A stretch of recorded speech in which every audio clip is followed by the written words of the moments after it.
ప్రజలకు పారదర్శక సమర్థవంతమైన రెవెన్యూ సేవలు అందించడమే ప్రభుత్వ లక్ష్యమని రెవెన్యూ శాఖ మంత్రి పొంగులేటి శ్రీనివాసరెడ్డి ఉద్ఘాటించారు. హైదరాబాద్ కూకట్పల్లిలో సమగ్ర సబ్ రిజిస్ట్రార్ కార్యాలయాల సముదాయానికి మంత్రి శంకుస్థాపన చేశారు. పేదలకు మంచి చేసే ఏ పని చేయడానికైనా ప్రభుత్వం ముందుంటుందని పొంగులేటి స్పష్టం చేశారు. కార్యక్రమంలో Malkajgiri MP Etela Rajender, Kukatpally MLA Krishna Rao, MLC Naveen Rao తదితరులు పాల్గొన్నారు. ఇన్నర్ సైడ్ సుమారు 39 సబ్ రిజిస్ట్రార్లు ఉన్నాయి. ఈనాడు ఈ 39 సబ్ రిజిస్ట్రార్లని 12 సబ్ రిజిస్ట్రార్లుగా ఇంటిగ్రేటెడ్ సబ్ రిజిస్ట్రార్లుగా కట్టాలని నిర్ణయించి దాంట్లో మొదటిది అపర్ణ కన్స్ట్రక్షన్స్ తో ఒకటి ఆల్రెడీ స్టార్ట్ చేశాం. నాకు తెలిసి అది రాష్ట్ర అవతరణ దినోత్సవం జూన్ 2వ నాటికి పూర్తి చేసి హైదరాబాద్ లోని ప్రజానికానికి దాన్ని అంకితం చేయడం జరుగుద్ది. రెండవది ఇది ఇక్కడ కుక్కడపల్లిలో ఇప్పుడే మనం శంకుస్థాపన చేసుకున్నాం.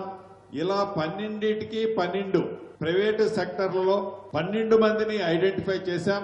12 మంది కూడా చాలా ఉత్సాహంగా వాలంటరీ వాళ్ళు సపోర్ట్ చేస్తున్నందుకు రాష్ట్ర ప్రభుత్వ పక్షాన మనస్ఫూర్తిగా అభినందనలు, కృతజ్ఞతలు తెలియజేస్తున్నాను. ప్రజాప్రభుత్వం వచ్చిన తర్వాత గడిచిన 2 సంవత్సరాల్లో రాష్ట్రంలో ఈ రిజిస్ట్రేషన్ సెక్టార్లోనే కాకుండా భూములకు సంబంధించిన సెక్టార్లో కూడా అనేక ప్రక్షాళన చేసి అనేక సంస్కరణలు తీసుకొచ్చి పేదవాడికి మధ్యతరగతి వారికి భూములున్న ఆసాములకి భద్రత కల్పించే ఈ వేదిక ద్వారా పెద్దలతో పాటు మిత్రులందరికీ కూడా తెలియజేస్తున్నాం.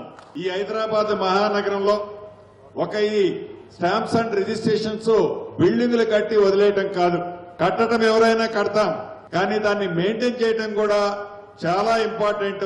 దీన్ని మెయింటైన్ చేసే విషయంలో కూడా ఎవరైతే కడుతున్నారో 5 సంవత్సరాలు మెయింటెనెన్స్ ఆ మిత్రులకే వారికి బడ్డెను కాకుండా ఉండే విధంగా వారికే ఇచ్చే కార్యక్రమాన్ని కూడా దీంట్లో పొందుపరచడం జరిగింది.